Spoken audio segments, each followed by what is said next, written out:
gesteel. Wat bedoel jy? Attie, jou Afrikaans. Ek is kaal gesteel. Kom ek help jou. Die idioom sê, jy is rot en kaal besteel. Dit is daai ene. Wie het jou beroof? Moenie die gesprek verander nie. Beroof en besteel is dieselfde ding, Attie. Ons is nog steeds by dieselfde onderwerp. Haha, amper het ek gedink jy 'n onderwerp gesteel. Dis nie baie snaaks nie, hoor. Vertel nou net wie het jou besteel? Die man wat op die hoek staan, Nou, wat het hy gedoen? hy het vir my gesê ek moet hom R50 gee. En toe gee jy dit sommer net. Ek is mos nie dom nie. Net gewonder. Nee, hy het gevra of ek wil geld maak. En jy het daarvoor geval. Sis, hy het gesê hy kan sien ek is 'n slim kop. Hy het jou heuning om die mond gesmeer. Haha, nee, dit het niks met heuning te doen nie. Dis 'n idioom, hy het jou geprys en jy het daarvoor geval. Nee, ek het vir niks geval nie. Wil jy hoor of nie? Ek sê sommer niks. Ek vertel maar, want dit gaan net syk gaan van hier af. Dit is seker ook weer 'n idioom. Ek sê niks verder nie. Nou ja, hy het gevra of ek wil geld maak. Ja, jy het dit gesê. Toe sê hy ek moet hom R50 gee, dan verkoop ek die lekkers teen R2, dan kan ek dit verdubbel. Nou, wat se lekkers was dit? Sulke groot blou lekkers. En hoe het dit geproe? Ek het mos nie dit geproe nie. Hoe kan jy so dom wees? Dit het lekker gelyk. Kon jy dit toe verkoop? Nee, niemand wil dit koop nie. Ja, so dit was sleg. Ek dink so. Hoekom dink jy so? Jan het een geproe. Hy het daai ding 10 meter deur die lug gespoel. Ja, so dit was sleg. Ja, maar moes seker maar geweet het. Ja, jy moes dit ten minste geproe het. Ek moes. Maar ek het nie eintlik. Ja, en nou het jy nie meer R50 nie. Uit nog nie. Lekker dag.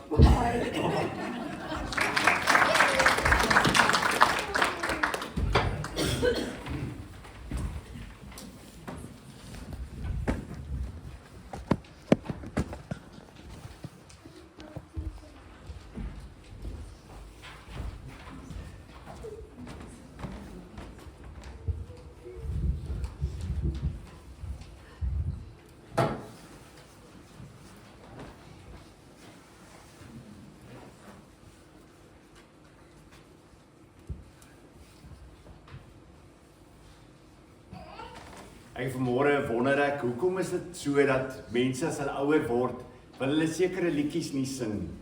En daar's visse in die water, weet ek, baie mense wil nie sing nie en ek wonder altyd daaroor en vanmôre toe tref dit vir my. Want hulle moet op 'n stadium sê die blommetjies. En hoe ouer jy word, hoe meer lyk jy nie meer soos 'n blommetjie nie.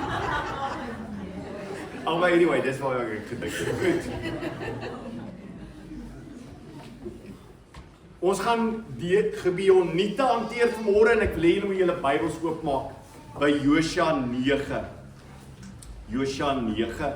Ons het laasweek gehoor van Ai en hoe hulle oorwin het daar op Ai op die ou ende, maar die sonde wat hulle gedoen het en wat daar gebeur het. Vanmôre kyk ons Josua 9.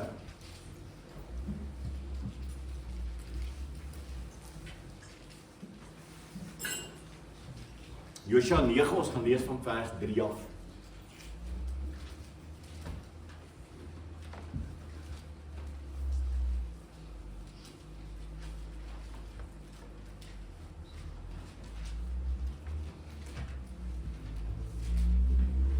Ons buig ons hoofde voor ons saam lees. Here Jesus, ons is vanmôre baie opgewonde om u woord oop te maak. Here, ons wil hê dat vanmôre se erediens oor u sal gaan. U naam sal groot maak. En daarom, Here, as ons die woord lees, bid ons dat u vir ons verstand sal oopmaak, dat ons sal hoor wat u vir ons sê. En Here, dan dat ons dit sal gaan leef. Dis die gebed van ons harte. Amen. Josua 9, ek gaan so 'n paar verse lees en dan gaan ons die res van die gedeelte sal ons saam hanteer as ons deur die preek gaan. Josua 9 vers 3. Maar toe die inwoners van Gibeon hoor wat Josua en Jerigo en Ai gedoen het, het hulle op hulle beurt slinks opgetree. Wat beteken om slinks op te tree? skelm op te tree, nee. Hulle het gegaan en vir hulle paskos voorberei en hulle het verskeie saalkleedjies vir hulle donkies en wyn in verslete leersakke wat gebars en toegewerk was, saamgeneem. Daar was verslete en gelapte sandale aan hulle voete en die klere was ook verslete. Al die brood van hulle padkos was droog, dit het krummels geword. Hulle het na Josua in die kamp by Gilgal gegaan en vir hom en die manne van Israel gesê, ons kom van 'n baie ver land, sluit daarom nou met ons 'n verdrag. Maar die manne van Israel het die Jewiete geantwoord, miskien woon julle hier tussen ons, hoe kan ons dan met julle verdrag sluit? Hulle sê toe vir Josua, ons is die dienaars. Josua het vir hulle gevra, wie is julle en waar kom julle vandaan? Hulle het geantwoord, van 'n baie ver land. En die dienaars het gekom oor die roem van die Here, die God, want ons het die berigte oor hom gehoor, alles wat hy in Egipte gedoen het, en alles wat hy gedoen het aan die 2 konings van die Amoriete, wat oor kan die Jordaan was, aan Sihon, die koning van Hesbon, en Og, die koning van Basan, was in Astarot was. Ons oudstes en al die inwoners van ons land het vir ons gesê, neem padkos met julle saam vir die reis en gaan hulle tegemoet. Sê vir hulle, ons is die dienaars, daarom sluit met ons 'n verdrag. Hierdie brood van ons, warm het ons dit uit ons huise geneem en padkos die dag toe ons uitgegaan het om na julle te kom. En nou kyk, dit is droog en het krummels geword. En hier is die leersakke met wyn wat ons volgemaak het toe dit nog nuut was. En kyk, dit het gebars. Hier is ons klere en ons sandale. Dit is verslete van die baie lang reis. En dan sien ons op die ou ende dat hulle dan 'n verdrag met hierdie mense sluit, die Gibeoniete. Dis hierdie mense waarvan ons praat. Nou die Gibeoniete het gekom met hulle, en jy kan sommer sien, wat lyk hierdie ouens se klere? Jy kan sien het by Woolies gekoop, of by een van die pragtige modeplekke, wat ek sien lees daar, hoe meer duurder jou klere is, maat, hoe meer is dit geskeur. Het julle dit agterkom? Geskeurde jeans, ja. So ek kan dink dat hierdie uitrusting van hierdie manne moes pretty penny gekos het. Dit moes lekker geldjies gekos het, nee. Maar hoekom lyk hulle so? Hoekom lyk hulle klere so sleg? Wat het hulle gedoen? Hulle het espresso gemaak, maar wat wou hulle vertel het? Hulle wou vertel, ons kom van 'n ver land af. En daar sê hulle, ons weet van julle God, Jahweh, het hulle vir hulle gesê. Nou dis baie, hierdie verhaal is eintlik vir my baie interessant. Want jy weet, hierdie manne, as jy na hulle mooi luister, het hulle kennis gehad, meer as wat jy dink, van hierdie God. En van die mense. Want daar is iets interessant vir my, ek leer om die volgende gou gaan. Volgende. Eerste wat hulle gehad het, nie eers hier neergeset het, die eerste wat ons onthou, wat net op die vorige bladsy staan, hulle het vir die God wat genoem? Jahweh. Jahweh is die naam vir God se verbondsnaam. Die God van die verbond. Jahweh, God van die verbond. Okay, en hierdie naam was bekend aan Israel. So hulle moes iets geweet het van hierdie mense. Dit sien ons al klaar in hierdie hele ding. Dan die eed wat nie verbreek mag word nie.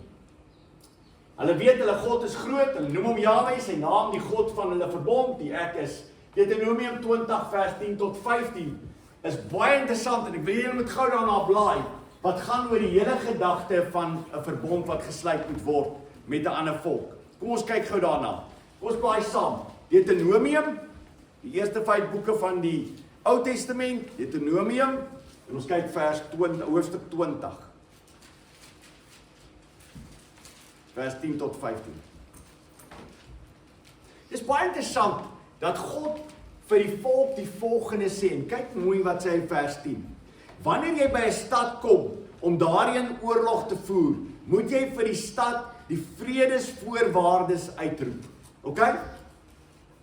So, die heel eerste is, as jy by 'n stad kom, moet jy vir hom sê, is jy bereid om met my vrede te maak? As die stad jou antwoord vrede, en vir jou die poorte oopmaak, dan is al die mense in die stad tot jou beskikking vir dwangarbeid, en moet hulle jou dien. As hulle egter nie met jou wil vrede maak nie, maar teen jou wil oorlog voer, dan moet jy die stad beleer. Wanneer die Here jou God dit in jou hand gee, moet jy al die manlike inwoners by die skerpte van die swaard neervel. Slegs die vroue en die kinders, die diere en alles wat in die stad is, al die byt daarin mag jy vir jouself vat. Jy mag eet wat byt gemaak is van jou vyande, wat die Here jou God aan jou gee. So moet jy maak met al die stede waar baie ver van jou af lê, wat nie deel is van die stede van hierdie nasies hier rondom jou nie. Uit die stede van hierdie volke wat die Here jou God vir jou as erfdeel gaan gee, mag jy egter niemand wat asemhaal laat leef nie. So waar mag jy 'n verbond sluit met mense? Wat? Ver is. En wat moet jy vir hulle sê? Vrede. Nou, dit lyk vir my hierdie manne het geweet, as hulle van ver af kom, wat moes die Israeliete aan hulle eerste bied? Vrede. Kan jy sien hoe hulle kennis gehad? Kennis gehad van wat God se woord gesê het. Dis my volgende, as jy net na die volgende ene kyk. Die ongelowiges het baie keer meer 'n idee wat die Bybel sê as wat die mense in die kerk het. Baie keer kan mense in die wêreld vir jou beter sê hoe lyk 'n kind van die Here as ouens wat in die kerk is. Mense baie keer in die kerk en vra jy vir hulle, hoe lyk 'n kind van die Here as hulle, ja, ek is nie. Vra 'n persoon in die buite in die wêreld, dan sê hy, dis hoe 'n kind van die Here lyk. Is dit nie so? OK. Baie keer meer 'n idee. Kom ons kyk na die volgende teksgedeelte. Maleagi 1 vers 14. Vervloek is ook die bedrieër, wat terwyl daaronder sy klein vee manlike dier is, 'n gelofte doen en tog iets wat vermink is aan die Here offer. Want ek is groot koning, ek is 'n groot koning, sê die Here van die leerskare, en my naam is gedig onder die heidene. En hier kan ons sien met die Gibeoniete. Het die Gibeoniete gedink God is groot? Ja, hulle het gedink God is baie, baie groot en hulle het 'n vrees vir hom gehad. Die volgende een is maar net, daarom besluit hulle om te lieg. Hulle gaan 'n leuen vertel. En wat vir my nogal interessant is oor hierdie mense wat nou lieg, die Gibeoniete, is dat hulle vertel vir die mense al die verhale wat wie gedoen het. Wie sê hulle het al hierdie goed gedoen? God het dit gedoen. Maar die interessante is, ons sal lees dat die mense van Israel het wie nie gevra nie. God se opinie nie. Hulle het nie vir God gevra, Here, wat dink jy rondom hierdie saak nie? Nou, ek wil vir jou sê, baie keer in ons lewens sal ons sê, wel die Here het dit gedoen. Maar wie is ons eintlik besig om te prys? Ons sal baie keer, ons weet wat dit beteken om nederig te wees, en in die kerk is dit baie oulik, jy oefen dit, hoe om nederig te wees, en baie keer sal jy sê, weet jy, ek het 'n sporttalent wat die Here vir my gee. En ek wil net vir julle sê, ek is baie goed in my atletiek, maar die Here het dit vir my gee. Of in my werk, weet jy, ek het hard gewerk, en ek het baie geld bymekaar gemaak, maar vir jou sê, dit was die Here gewees. Klink dit soos bekend? Niemand vir julle weet daarvan, dat dit by julle bekend is nie. Goed, so baie keer in ons lewens, sê ons, die Here kry die eer, maar as jy na hierdie mense kyk, dan sien jy alles behalwe. Hulle was baie goed gevlei deur wat hierdie manne vir hulle gesê het. Nou het ek 'n paar foto's, en ek wonder of julle my kan help met hierdie foto's. Kom ons kyk na die eerste een. Volgende een. Daar's hy. Hier is 'n seun en 'n oom, en daar is wat daar in daai ding? Heuning. Wat is die idioom staan hierso? Aha, kom ons kyk daar. Druk net daai volgende ene daar. Iemand heuning om die mond smeer. Wie weet wat dit beteken? Jy vlei iemand. Ja, het iemand al vir jou heuning om jou mond gesmeer? Nou. Het dit al? Okay. Alright. Dit is om net vir iemand te sê hoe wonderlik hy is, want jy wil eintlik iets anders by hom hê. Die volgende ene. Wat? Ene. Ja, wat van 'n blinddoek? Dis 'n idioom, mense, as iemand dit weet. Kom ons kyk, sit hom gou daar volgende ene. Iemand se oë blind vlei. Okay, so, wie wat, ek kan nie dink, hierdie gemeente gaan net uitstap en sê, ken vir idioom, daar's die volgende idioom. Gaan my ek wees man, julle Afrikaner puriste wees. Goed, kom ons kyk na die volgende. Wie weet wat daai een is? Jy kan sien sy gesig is vuil. OK, kom ons kyk. Lof vlek meer as vuil goed. Alright, lof vlek meer as vuil goed. Wat beteken dit? Jy moet baie, as iemand vir jou die lof toebesing nie, dan maak dit jou op die ou ende, beïnvloed dit jou. OK, dit beïnvloed jou hele lewe. Goed, so lof vlek meer as vuil goed. Kom ons kyk na die laaste ene. Ja, wel, dit definitief met 'n gat in die kop gehad. Maar. Is dit 'n lelike een? Skus, dit lyk vir my baie oulik. Ek dink jy gaan definitief daar kan nou dink en onthou. Maar dis wat Attie gedoen het. Attie gedoen het. Ja, dit is definitief 'n probleem met Attie gewees. Goed, kom ons kyk. As die vleiery te dik loop, raak die verstand weg. OK. Goed. Alright. En dis amazing, nee, dis wat gebeur met hierdie volk ook, kan ons sien. Hoe meer hulle vertel word, hoe wonderlik hulle is, dan wat gebeur op die ou ende? Hulle verstand raak weg. Alright. Goed. Kom ek vir die volgende gou, vraag wat ons daar vra. Kan julle dink aan verhale in die Bybel waar mense die eer vir hulle self gevat het wat God toegekom het? Verhale in die Bybel waar mense die eer vir hulle self gevat het wat God toegekom het. Daar's 'n paar verhale wat ek kan dink. As ek dink aan iemand wat al die eer vir homself vat en dit behoort eintlik aan die Here. Wie kan vir my onthou? Wel, Samson Samson het alles, hy het gedink hy doen dit in sy eie krag. Hy het alles gedink in sy eie krag. Ja. Saul wat vir homself 'n monument bou. Ja, wel Saul was 'n tipe van absolute man wat vol was van homself, definitief. Nog? Nee, wie het gesê Nebukadneser? Ja, Nebukadneser is 'n baie goeie voorbeeld daarvan, van 'n man wat gedink het, kom ons vat die volgende een, ek wil die volgende vir julle wys, daar's hy. Nebukadneser, wat gebeur met Nebukadneser omdat hy so vol is van homself?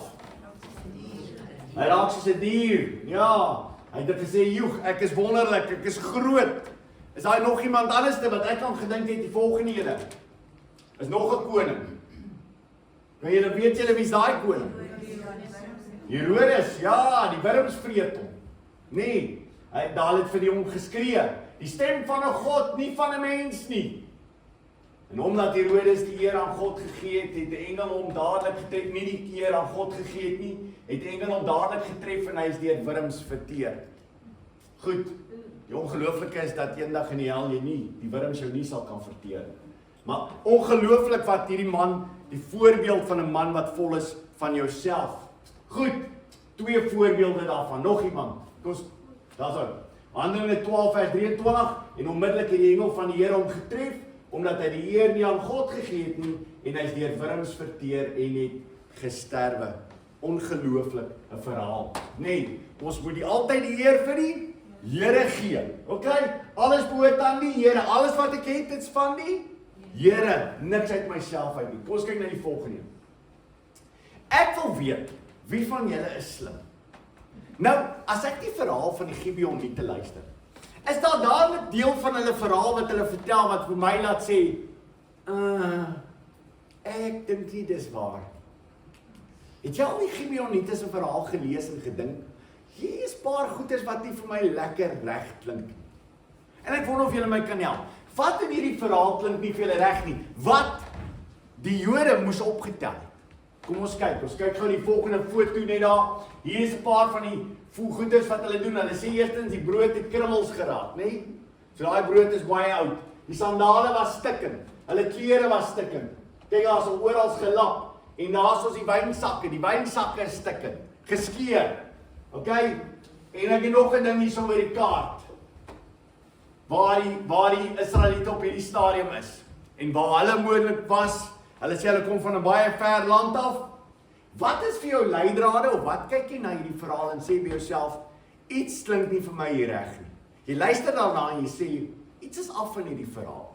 Wat is dit wat vir jou pla oor hierdie verhaal? Is daar iets wat vir jou pla oor hierdie verhaal? Hulle kom so ver met die brood wat gooi dit weg. Ek meen, sy so ver loop dit. Dis my eerste vraag. As jy baie ver gereis het, wat sou met jou brood gebeur het? Sou opgewees, daar sou nie oor gewees het nie. Dis my eerste vraag.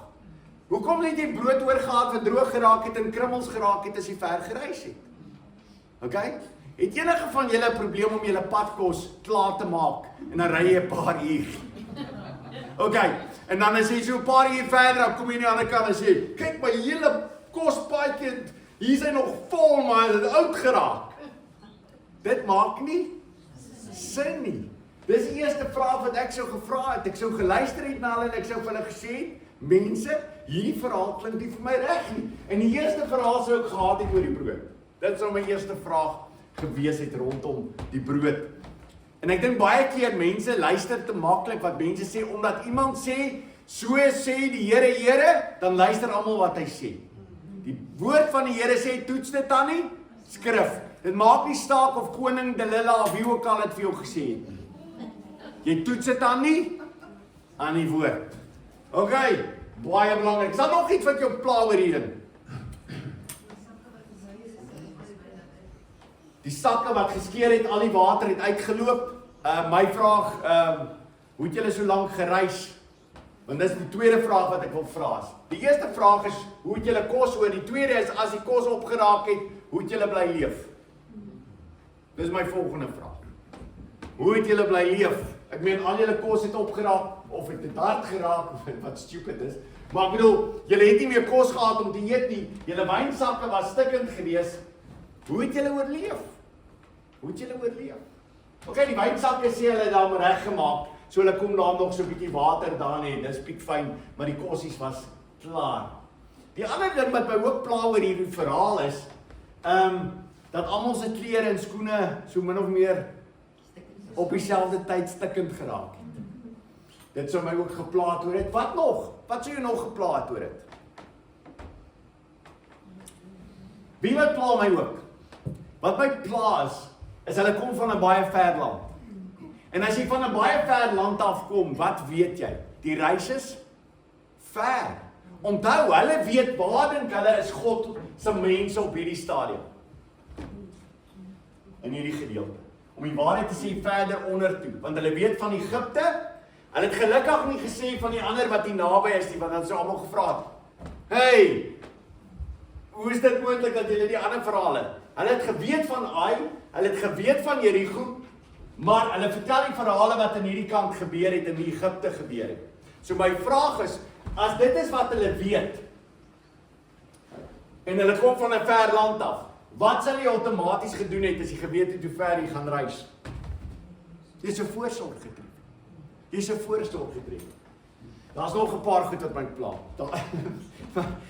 Wat my pla ook oor hierdie hele verhaal is, hoe het hulle geweet om die Jode aan hierdie kant van die Jordaan te kom soek? So ergens moes hulle geweet het dat die volk is op pad na Kanaan. En as jy hoor dat hulle weet van Jahwe, sou ek onmiddellik veronderstel het, hulle moet weet, God het vir ons die land Kanaan beloof. En as die Here Kanaan beloof het, wat weet ons van die gebiede wat buitekant Kanaan is? Dis alright. En as julle sê julle kom van ver af, waaroor worry julle? Hoor julle wat ek sê? Okay, so ek sou wel geweet het, julle weet my God is Jahwe, die God van die verbond.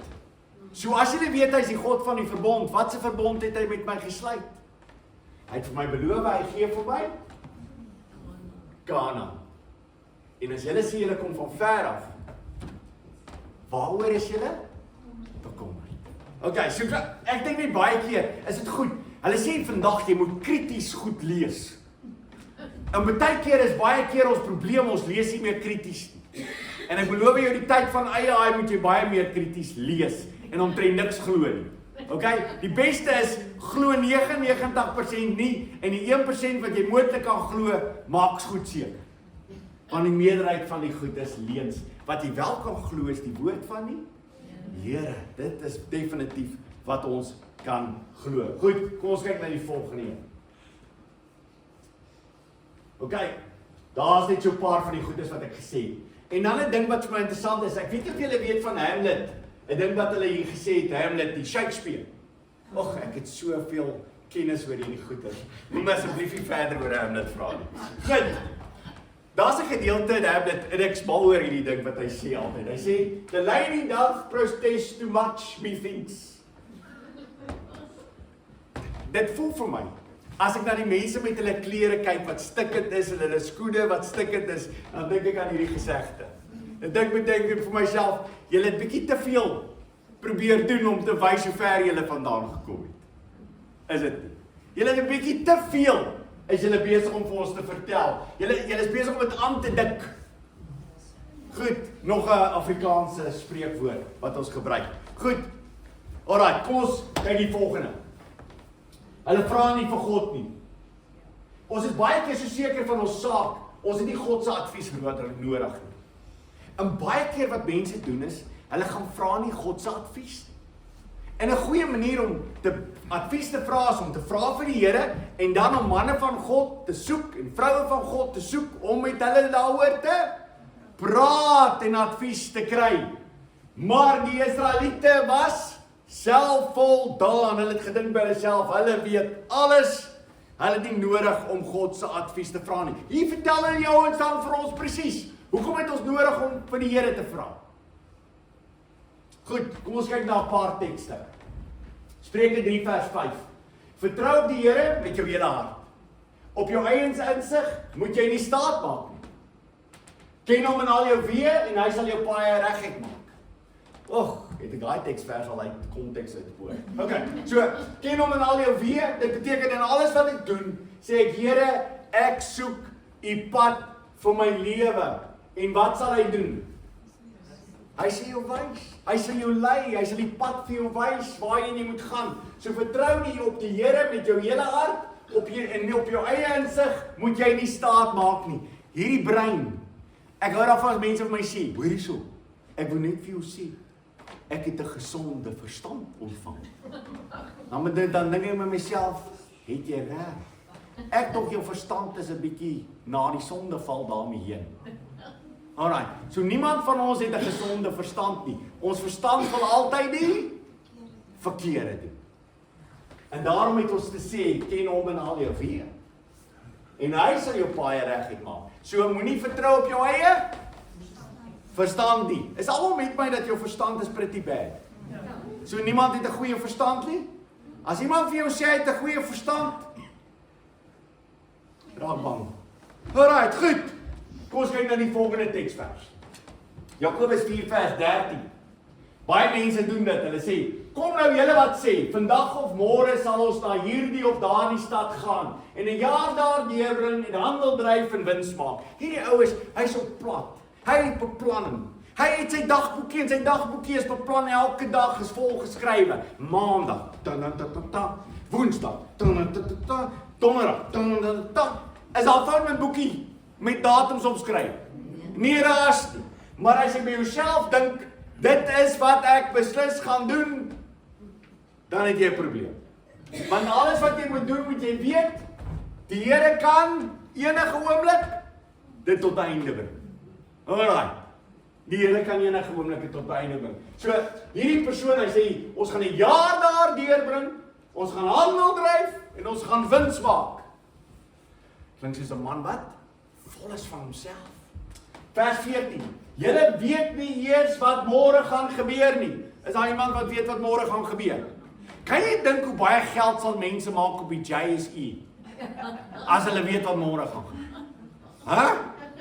As jy weet hoor hierso, môre gaan die olieprys nog meer styg. Wat heel moontlik is. Maar as jy dit geweet het, dan sê jy by al jouself gesê, ek kan alles uitlê. Niemand weet wat môre gaan gebeur nie. Is dit? Niemand. Goed, so, julle weet nie eens wat môre gaan gebeur nie. Hoe is julle lewe dan? Dis maar 'n miswolkie. Ek hou daarvan. Jy al 'n miswolkie gesien. As jy boer is, hou jy niks van 'n miswolkie. Jy sien hom nou opkom en jy dink by jouself, hier kom iets. En die volgende oomblik sien jy en dit weg. En jy jouself, geen reën. Niks. Okay, so 'n miswolkie wat net vir 'n kort rukkie verskyn en dan weer verdwyn. Julle moet eerder sê as die Here wil en ons nog leef, sal ons dit of dat doen. So, as die Here wil, en as ek leef, want ek weet nie of ek nog gaan leef. Ek weet nie hoe ver ek nog of ek môre gaan leef nie. So, ek moet vir die Here sê, sal ons dit of dat doen. My vertroue is absoluut in die Here. En dan kry ons ouens, wat na die Here toe kom en sê, Here, vertel vir my wat U wil hê. En een van hulle, ek wil met hom gesels gou so 'n bietjie. Kom ons sit die volgende slide. Josafat raadpleeg die Here. Onthou julle wat hier gebeur het? Onthou julle? Okay, party van julle is nie lekker by nie. Onthou jy wat gebeur het? Micha die profeet word geroep in hierdie hele verhaal. Nou Josafat en Agab is bymekaar. Hulle swarries. Jy kan nie dink hoe hulle swarries geraak het nie, want dis 'n stoute besigheid en die mekaar vroue en dis sondige besigheid. Maar hulle swarries. Josafat wil vir die Here leef en Agab niks. Josafat sê, hoor hierso, want die koning van Israel, Agab sê, kom ons gaan maak oorlog. Josafat sê, ek weet nie of ons moet gaan oorlog maak nie, kom ons vra net eers die Here of hy wil hê ons moet gaan oorlog maak. Hulle kry dan die profete, 400 van hulle. 400 profete wat instap. En die koning Agab sê vir hulle, en moet ons gaan oorlog maak. En elkeen van hulle sê, julle moet gaan oorlog maak. Die Here sal vir julle die oorwinning gee. En daar kom die hele ding dat demokrasie is nie goed nie. Want die meerderheid is altyd verkeerd. Okay. So daar's 400 van hulle en hulle sê alles, dis reg, gaan maak oorlog. En toe kom Micha daar. Want Josafat, as hy sien die meerderheid profete stem saam. Jongens, het klomp predikante en pastore saamstem, maar weet jy, hier is nie moeilikheid. Iets is fout. Okay, so hy sien al hierdie profete stem saam en hy sê, hoor hierso, kom ons gaan kry net asseblief tog nog 'n profeet. Is daar nie nog 'n profeet nie? En Agab sê, nog een profeet, sy naam is Micha, maar Micha, voorspel net die slegte vir my. Ek hou nie van hom. Josafat sê, dis die ou, bring hom. Okay, Micha, ons weet wat alles daar, julle kan nie gerus die verhaal gaan lees, dis alles daar in 1 Konings 22. Ek gaan nie julle verhaal vertel nie. Maar in 'n geval, hy kom daaraan en hy vertel vir hom, die Here gaan vir Agab doodmaak. En nou Agab sê, alright, maar dis reg so, hy gaan homself vermom. Hy gaan lyk of hy nie 'n koning is nie. Maar hy sê vir sy swarrie, nou moet jy weet, Josafat het nie die briljantste brein gekry nie. Dis wat ek dink as ek die verhaal lees. Want Agab sê vir hom, hoor hierso, ek gaan myself vermom as ek in die oorlog kom, dat ek nie soos die koning lyk nie. Maar jy gaan maar nou net so. En wat doen Josafat? Hy gaan net so. Lekker stupid. Okay, maar hy gaan lekker net so. En nadat hy gesê het, Micha vir hom sê, moenie gaan nie. Julle gaan, dis wat met julle gaan gebeur. Sê Josafat, hy gaan. So baie keer vra ons die Here, gee my asseblief advies en ek sien duidelik, die Here wys vir my ek moenie dit doen nie en wat doen ek? Ek doen dit self, want my begeerte was altyd om dit te doen. Ek wil maar net die Here se stamp van approval gehad. Ek kry baie mense wat so my kom sien. Nie meer as 1 keer. Maar dan kom hulle, gewoonlik net 1 keer, want die tweede keer wil hulle nie weer kom. Maar gewoonlik kom hulle om net so half te kry, Johan, wil jy nie net so jou stamp daarop sit? Ons wil nie eintlik doen wat die Here sê. So al wat ons wil hê, jy moet net jou stamp daarop sit, dat ons kan maar aangaan om te doen wat ons wil. Het jy dit al in jou eie lewe gedoen? Party sê, pas op, Josafat. Ja, Josafat. Daar was nog 'n persoon wat ook so was. Wat ook hierdie verhaal presies dieselfde, en as jy weer druk, dan verskyn sy naam. Jeremia. Onthou jy die profeet Jeremia? Daar kom ook, die volk kom na hom toe. Nadat die mense vir die koning op baie stad, die ou wat die leier sou gewees het, Nebukadneser het hom aangestel, hy word doodgemaak. En dan kom die manne na Jeremia toe en hulle sê, Jeremia, moet ons vlug na Egipte toe? Sal die Here met ons wees as ons vlug Egipte toe, of moet ons hier bly? Wat sê Jeremia vir hulle? Julle moet bly. Wat sê die ouens toe? Ons gaan nou Egipte toe. Is dit nie presies hoe ons is nie? Op die ou einde gaan dit nie oor wat die Here sê nie, dit gaan oor wat ek wil doen. Wat ek wil doen. Ja, kom ons kyk na die volgende een. Waarvoor moet ek bid en wat moet ek na soek? Waarvoor moet ek bid en wat moet ek soek in my lewe? En ek het so 'n paar 2 teksverse wat ek daar neergeskryf het. Kom ons kyk die volgende. Jakobus 1 vers 5. As enigiemand van julle wysheid kort kom, laat hy dit van God vra. Het jy al in jou lewe uit wysheid kort gekom? Wie het al wysheid kort gekom? Eers, ek kom baie wysheid kort. En dan vra ek vir die Here, Here gee vir my wysheid. Van klein tyd af, het ek altyd vir die Here gevra, Here gee vir my die meeste wysheid in die skrif. Dis al wat ek soek. Wysheid in die skrif. Gee my wysheid in die skrif. Oorlaai my met wysheid in sy skrif. Dis die begeerte van ons hart. Dis wysheid. Here gee my wysheid. Ek wil die woord verstaan. Ek wil dit kan werklik waar interpreteer. Wysheid kort kom, laat hom dit van God vra, wat aan almal gee sonder voorbehou en sonder verwyte, en dit sal aan hom gegee word. As jy vir die Here wysheid vra, sal die Here dit vir jou gee. Is dit 'n belofte? Okay, so jy kan vir die Here vra. Party mense vra vir die Here goedes wat hy nêrens beloof nie. Hier is iets wat hy beloof. Hy sê as jy vir hom wysheid vra, gaan hy dit vir jou gee. En ek weet nie van jou nie, maar ek soek nog steeds baie wysheid. En ek gaan vir die Here dit vra elke dag in my gebed. Gaan julle dit ook doen? Vir die Here vra, Here gee my wysheid. Okay, nie wysheid om jou wiskunde som presies te doen nie. Okay, om jou Afrikaans presies in te vul nie, al jou idiome nie. Nee, ek soek wysheid om te doen wat die Here wil hê ek moet doen. Dan Matteus 6 vers 33. Maar soek eers die koninkryk van God en sy geregtigheid, dit wat reg is, dit wat hy wil hê ons moet doen. So maar soek eers die koninkryk van God en dit wat hy wil hê ons moet doen, en al hierdie dinge sal vir julle bygevoeg word. Wat is die dinge wat bygevoeg sal word in daai konteks? Kos en klere. Alright, goed, kos en klere. So die Here sê, soek my eers my koninkryk. Soek eers my koninkryk. Goed, ons gaan die volgende vra. Volgende een.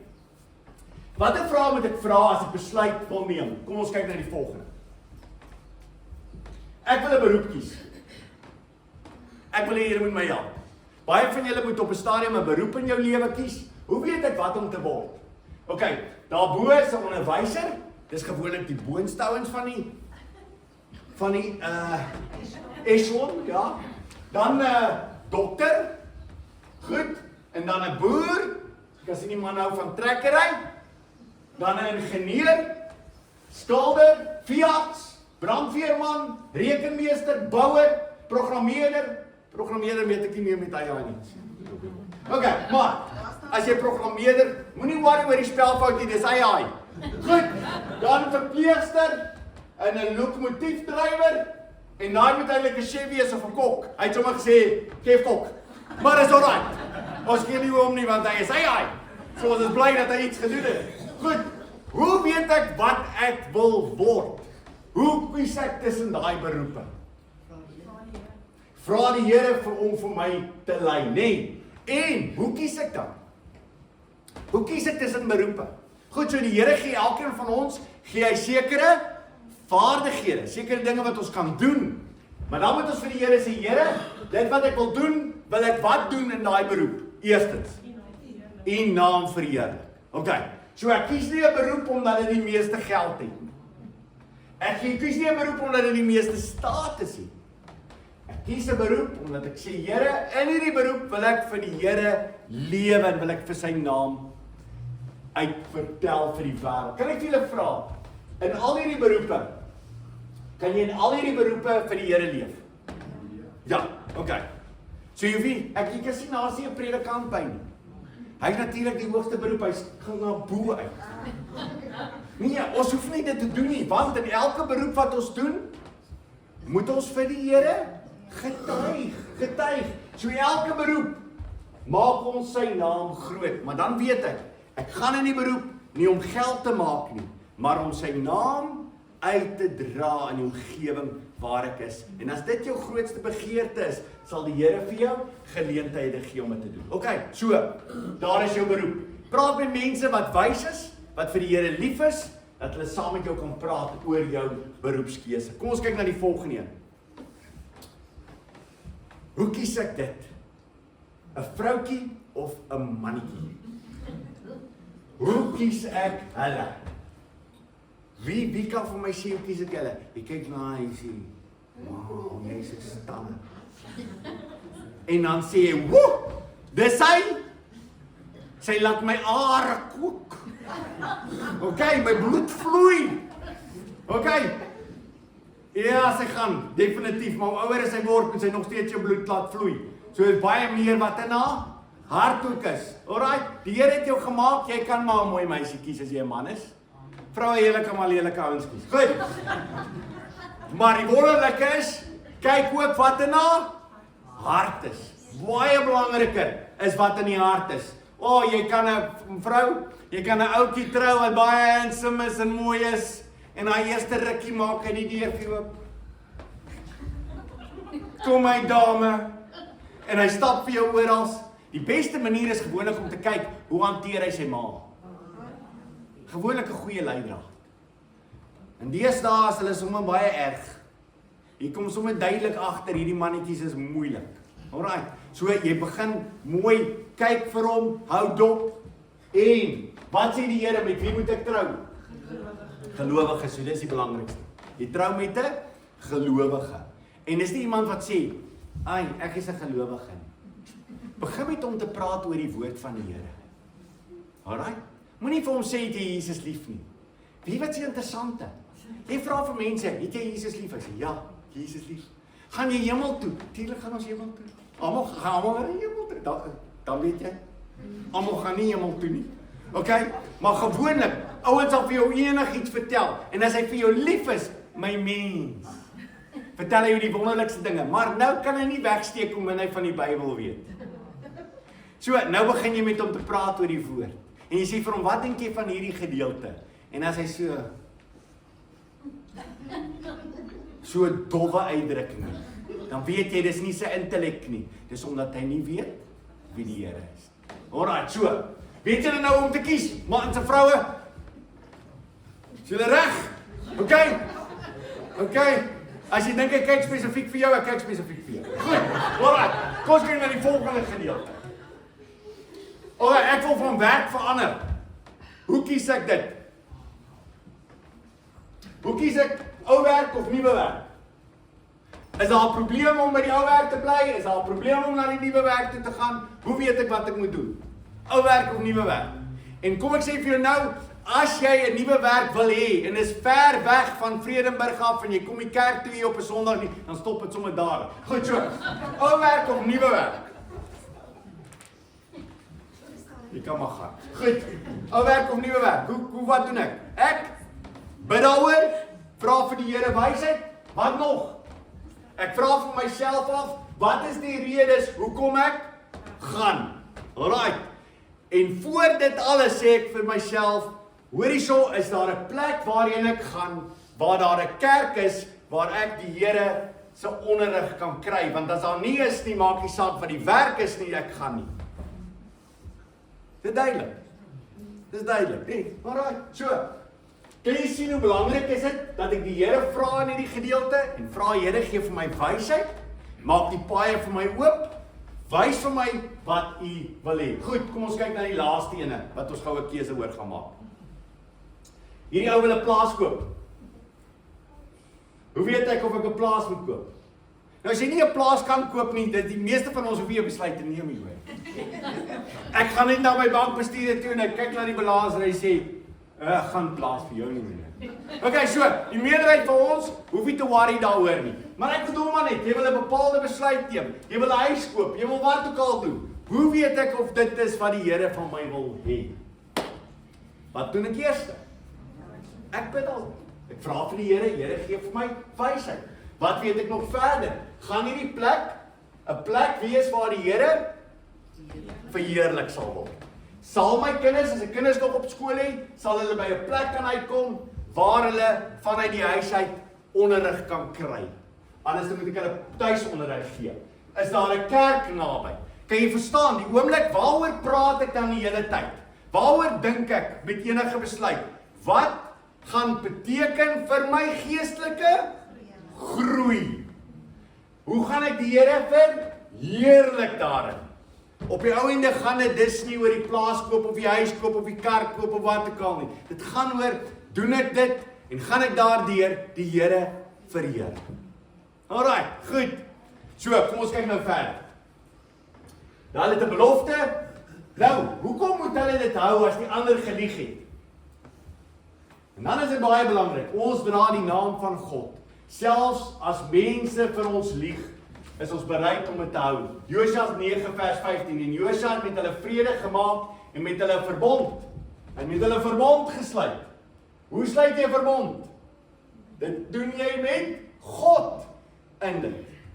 Gesluit dat hy hulle sou laat lewe en die owerstes van die vergadering het hulle dit met 'n eed beloof. Mag jy 'n eed gebreek het volgens God? Nee, jy moes dit gehou het. En die interessante is, die Gibeoniete moes dit geweet het. Alright, hulle moes dit geweet het. God sê jy mag nie dit breek nie, selfs as hulle nie die waarheid gepraat het nie. Kom ons kyk na Psalm gou. Volgende een. Psalm 15 vers 4. En wie se oë die verworpene veragtelik is, die een wat verkeerd doen, is veragtelik in die Here. Maar hy eer die wat die Here vrees, al het hy gesweer tot sy skade, hy verander nie. Dis mooi nie? Al het hy gesweer tot sy skade, hy verander nie. As jy gesê het ja en jy het gesê nee, dan doen jy dit. Selfs al is dit tot jou eie skade.